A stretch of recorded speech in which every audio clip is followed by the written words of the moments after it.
Hello বন্ধুরা, শুভ সকাল। রান্না করতে চলে আসলাম। প্রথমত মাছটা ভেজে নিলাম।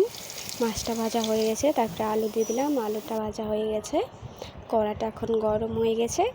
এখন হালকা একটু তেল, বেশি তেল আমি খাবো না, দুটো লঙ্কা, শুকনো লঙ্কা, একটু জিরে,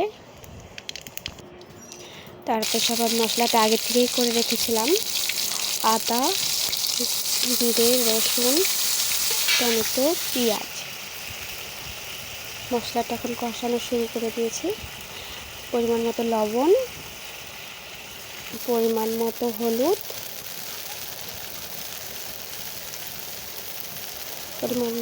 দেওয়ার পরে আমি হালকা একটু জল দিয়ে মশলাটা কষিয়ে নেব। কষানো হয়ে গেছে। এখন যে আলুটা ভাজা করে রেখেছিলাম সেই আলুটা দিয়ে দিলাম। মাছটা এখন দিয়ে দিব। এখন মাছটা দেওয়ার পর একটু জ্বালিয়ে নামিয়ে নিলাম। নামানো হয়ে গেছে। বাই বাই বন্ধুরা, কেমন হয়েছে বলবা।